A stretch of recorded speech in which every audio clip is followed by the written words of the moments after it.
Bismillahirrahmanirrahim. Thank you very much. So first two talks, they were actually case-based. And you know, the most common imaging tests, they are actually the ECG and the chest X-ray. And I have only one case, and I'll try my best to complete my presentation in next 10 minutes. But here, I need one volunteer who will interpret the ECG of my case. So that's truly case-based, and I'll take through the whole case in a very systematic way.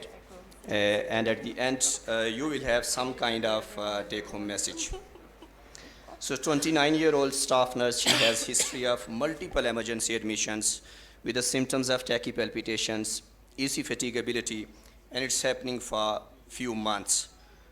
Most of the time, patient didn't respond to conventional AV nodal blocking drugs, which we are commonly using in the emergency, beta blockers, calcium channel blockers, and sometimes we are using the IV methadone. And the patient reverted to sinus rhythm either spontaneously, and sometimes someone has offered 1C, that's a flecainide. And the patient has structurally and functionally absolutely normal heart on the echo. And all the lab tests, they were in the normal range. Now the question is, this was the presenting rhythm in the emergency every time the patient presented. So is there anyone who can take this ECG in a systematic way? Said that how will you take this case in the emergency, and how will you try to take this case in the future for further definite management? Is there anyone? So every time this patient landed with this kind of rhythm where you have some kinds of sinus beats intervened with non-sustained episodes of wide beat tachycardia, sometimes in bigeminal rhythm, and sometimes you can appreciate this kind of rhythm.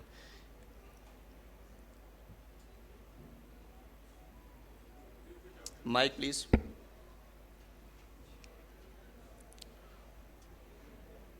Because interpretation of ECG is an art, and you know this is the first imaging test for every patient, and everyone should be confident in interpretation of ECG and chest X-ray before sending these patients to electrophysiologists, or you can say the cardiologist. Yes. This ECG shows the normal sinus rhythm with a rate around. Sorry, we don't want to see the one who is. G. Yes, this is the ECG that's in front of you. Normal sinus rhythm with rate around.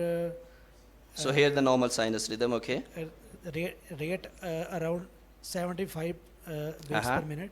And there is short PR interval. Over here? And there is short short PR I don't know whether the projector over here, is it visible to everyone? This one, this beat, is it visible? Lead to. Sorry, pointer. Maybe it will not work, huh? This one. No? It's not visible?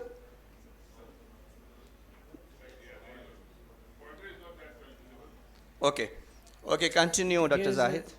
There is delta waves seen in the predominantly in the precordial leads, and it seems to be WPW syndrome. Okay. So actually, and there is. It's not visible over here. As Dr. Zahid was saying, that if we just look at this complex, it's preceded by P wave with a slurred upstroke. But if I just look on these beats, is the P wave visible on these wide beat tachycardia over here? Yes or no? So how we will say that on one beat, the QRS is preceded by P wave with a short PR interval and the initial slurred upstroke with an impression of a delta wave. But if you just look on the other, some kind of a wide beat tachycardia with a ventricular rate of around 110 beats per minute, but all those beats were not preceded but classically by P wave. So it means that if there is an evidence of manifestation, then definitely you will find some kind of P wave preceded by QRS complex, but that's not there in all the other complexes. So what's meant by that? So this is the presenting rhythm of the patient in the emergency. and she is not responding to your drugs. So then what's your diagnosis? Normal heart, young patient, no comorbid conditions. I'll be more happy if someone will give me the pointer where I can explain all the complexes beat by beat. Slow Beat VT, by beat. slow VT, Yes. idioventricular, idioventricular rhythm, accelerated ventricular rhythm. Agree? It can So be is there anyone who accelerated. knows the concept of fusion beat? Fusion complex? And what's the importance of those fusion complexes? Yes. So this is the most important interpretation of the same ECG. Same ECG. This one. So whenever you are interpreting the ECG in the emergency, it's very, very important. Always start from lead V1. Whether the QRS polarity that's truly positive or truly negative. If you are dealing something with a positive QRS complex in lead V1, it means that you are dealing with the left-sided inner region, any kind of wide beat tachycardia or wide beat complex.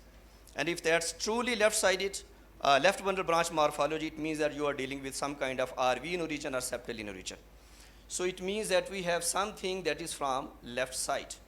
Though it looks like that it has a short PR, but unfortunately, there is a very strong mimicry that is known as the fusion complex.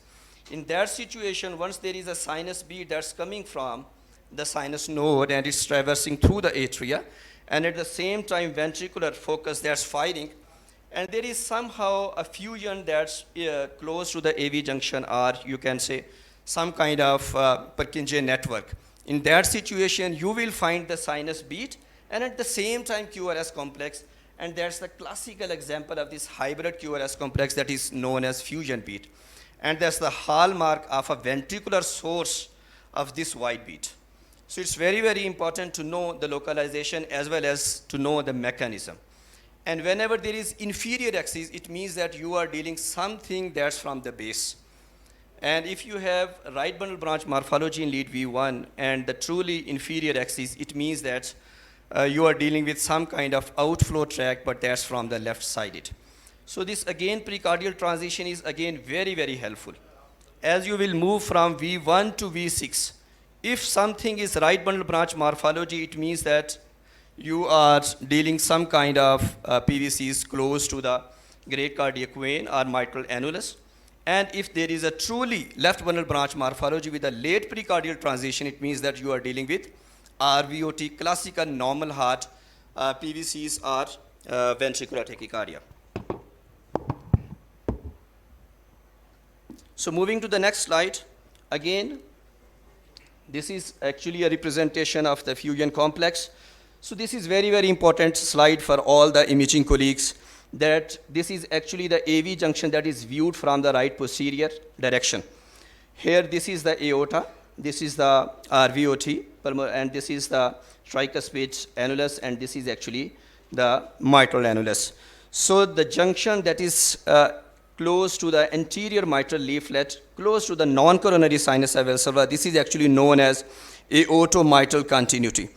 Anterior mitral leaflet is actually a continuation of the aortic leaflet. So if anything that is arising close to this site, you will find this classical pattern on the ECG that is known as aortomitral continuity in origin, especially the PVCs and the non-sustained VT. So we have taken this case to the lab, and this is the normal approach for these patients. We have taken two venous access on the right side and the arterial access, and we have taken one catheter that was placed in the coronary sinus and one near his, and the ablation catheter was taken all the way from descending aorta to the LV, and then it was curved and it was placed close to the aortomitral junction. But how we know? We have this way that is purely will localize that what's the site of origin. This is known as 3D anatomical reconstruction of those patients who are having focal mechanism, but that's having a one site of origin. In that situation, it means that you can give one lesion over here that will precisely localize, that's what's the site of origin. And then the patient will be almost curative, around 92 to 94% from this kind of idiopathic normal height aortomitral continuity in origin ventricular tachycardia. So with 1 year follow-up, no symptoms of palpitation, and patient's ECG was free from all kinds of PVCs and ventricular tachycardia. So it's actually a single burn has changed her life forever. It's very, very important for those who are having normal heart and they are not tolerating all kinds of heavy nodal blocking drugs and antiarrhythmics, especially the young patients. 3D guided electrophysiological study and radiofrequency ablation is almost curative apart from SVT, especially the normal heart VT cases. So we did around 24 cases of left posterior fascicular VT cases, RVOT, PVC and VT, LVOT, PVCs, AMC in origin, and recently we did lateral aortic mitral annular ventricular tachycardia in a patient who is having only a young patient, 17-year-old, with a curative rate of 92%. So there is no role of ICD. ICD is contraindicated in normal heart, focal mechanism, especially the triggered activity or the automaticity in origin, this PVCs and the normal heart. And chronic therapy, especially with the AV nodal blocking drugs and antiarrhythmic drugs, they have no role, especially with a high PVC burden and with a normal ejection fraction. In a patient who is having LV dysfunction, then there is a class 1 recommendation just to go for catheter ablation. But at least those who are having very high PVC burden, more than 15% in 24-hour Holter, and they are very, very symptomatic, this is the curative mode of treatment for those patients. Thank you very much.